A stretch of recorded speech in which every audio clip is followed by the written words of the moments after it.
हुई, माता-पिता ने बहुत ज़ोर लगाया कि बच्चा पढ़े लिखे और उनके बड़े ड्रीम्स थे कि जो है पढ़ लिख के कहीं कोई बड़ा ऑफ़िसर बने। तो ऑफ़िसर तो नहीं बन पाए, लेकिन आरसीएम में रूबी राइजिंग कोर ज़रूर बन गए। और जो है पढ़ने लिखने के बाद मास्टर ऑफ कॉमर्स की डिग्री लेने के बाद मेरे करियर की शुरुआत हुई एक प्राइवेट नौकरी से। 1500 रुपए की मेरी पहली तनख्वाह थी, जहाँ पर मैंने जो है सर्विस स्टार्ट की एक फैक्ट्री में एज़ ए स्टोर असिस्टेंट। और 4.5 साल तक लगातार मैंने जो है वो प्राइवेट जॉब की, और 4.5 साल के बाद लगभग 5,000 रुपये महीना की नौकरी जो है, मेरी सैलरी जो है हो गई थी, जब ये बिज़नेस मेरे जीवन में आया। मैं परमात्मा का बहुत-बहुत शुक्रगुज़ार हूँ कि इतने शानदार अपलाइन मेरी लाइफ़ के अंदर आए, जिन्होंने उँगली पकड़ के इस बिज़नेस में मेरे को चलना सिखाया।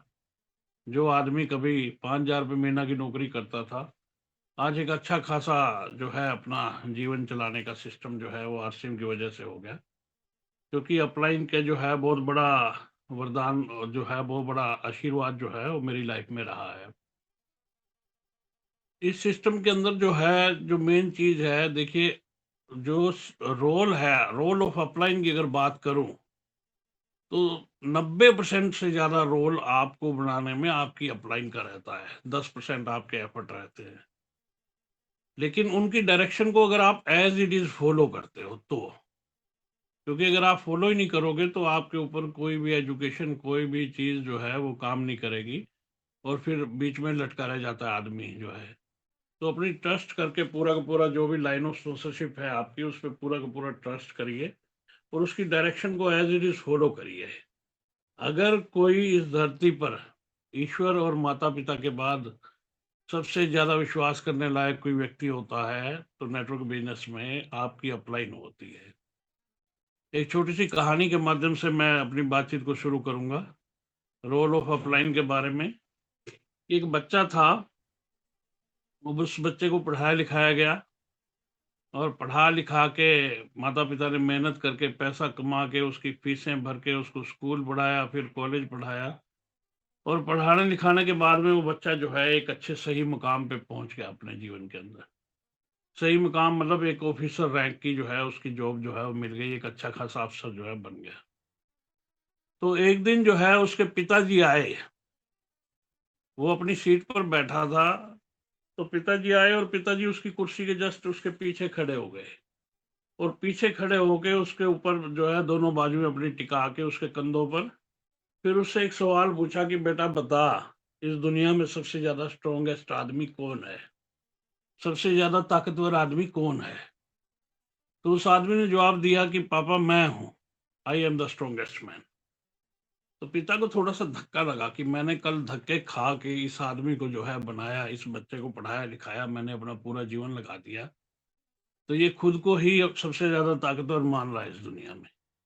तो पिता ने सोचा कि शायद गलती लगी होगी, तो पिता ने फिर दोबारा से जो है यही सवाल रिपीट किया कि बेटा बता, इस दुनिया में सबसे स्ट्रॉन्गेस्ट आदमी कौन है? सोच समझ के बता। उसने फिर कहा, पिताजी सबसे स्ट्रॉन्गेस्ट आदमी मैं हूँ। तो पिता के दिल को बड़ी ठेस लगी जब उसने दूसरी बार कहा। उसने कहा कि ये तो अभी कल मैंने खड़ा किया और आज मेरे को ही कहता कि सबसे ज़्यादा जो है मैं ही ताकतवर हूँ। तो पिता के दिल को ठेस लगी और पिता जो है उसके ऑफ़िस से निकल के बाहर जाने लगे। अब जब जैसे ही बाहर जाने लगे तो बेटे ने पीछे से आवाज़ दी, पिताजी इस दुनिया में सबसे ताकतवर आदमी मेरे पिता हैं।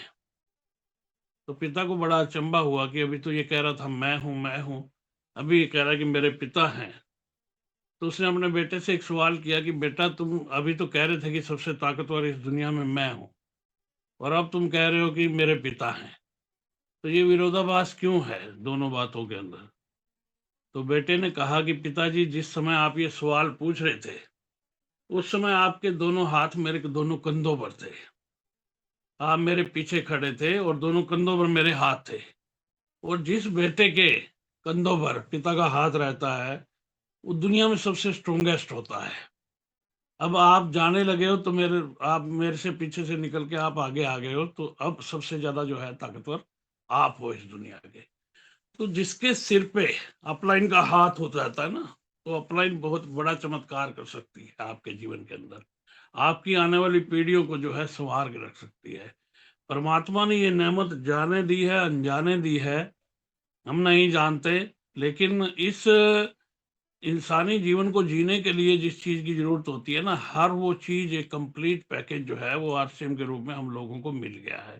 तो इसकी कदर को समझना है हम लोगों को, चाहे जाने आया है जो हमारे जीवन में, चाहे अनजाने आया है। कुछ चीज़ों को हम लोगों को हम जानते हैं, कुछ चीज़ों को हम नहीं जानते, कुछ चीज़ों को परमात्मा जानता है कि कहाँ कैसे क्या हुआ। उसकी मर्जी से ही सारा कुछ चलता है, ऐसा मेरा बड़ा स्ट्रॉन्ग और फर्म बिलीव है कि परमात्मा की मर्जी के बिना कुछ भी नहीं होता। तो परमात्मा आपका भला चाहता है, तभी हम सारे के सारे लोग जो है इस सिस्टम के अंदर हैं, इस जो है आरसी बिजनेस के अंदर हैं। ईश्वर की मर्जी से यह बिजनेस हमारे घर में आता है ना। वो बीसी छावड़ा साहब कहा करते हैं कि मानव जन्म भाग्य से मिलता है, और मानव जन्म में जो है आरसीएम जैसा बिजनेस जो है वो बड़े सौभाग्य से मिलता है। और इतने बड़े, इतने स्ट्रॉन्ग लाइन ऑफ स्पॉन्सरशिप आपके महासौभाग्य से मिलती है। डॉक्टर अब्दुल कलाम साहब की एक छोटी सी स्टोरी सुना के फिर मैं आगे अपनी बातचीत को करता हूँ। अब्दुल कलाम साहब जो है ना, राष्ट्रपति रहे हैं हिंदुस्तान के। वो शुरुआती दिनों के अंदर जो है पायलट बनने के लिए देहरादून में गए। तो देहरादून में गए तो उनको जो है वो पायलट बनने से रिजेक्ट कर दिया गया, मतलब वो सिलेक्ट नहीं हो पाए। हालांकि जो है वो मतलब थोड़ी सी सीट थी, और कैंडिडेट भी दो तीन ही थे उसमें, लेकिन उसमें भी वो जो है मतलब जो है सिलेक्ट नहीं हुए। और बड़े निराश हुए कि जो है जिस चीज के लिए गया था वो नौकरी नहीं मिली, क्योंकि नौकरी जिस व्यक्ति के जीवन में अभाव हो तो नौकरी उनको, उसी पर्पज के लिए वो गए हुए थे अपनी लाइफ के लिए। तो उनको लगा कि भाई जीवन के अंदर जो है जो मैं पाना चाहता था, शायद ये नौकरी मिल जाती तो बहुत अच्छा रहता। तो थोड़ी निराशा हुई उनके अंदर, और देहरादून से वो हरिद्वार आ गए।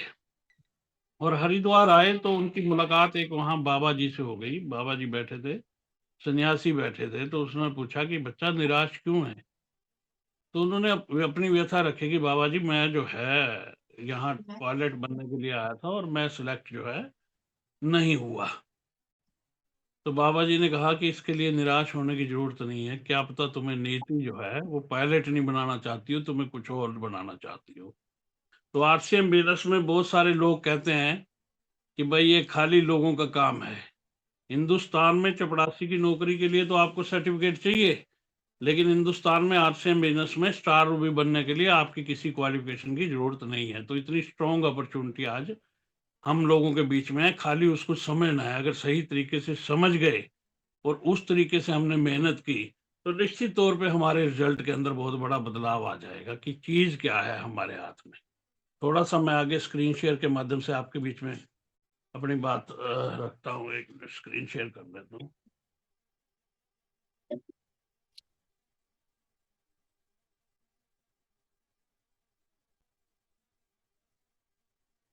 एक मिनट वेट कीजिए, बस हो गया है।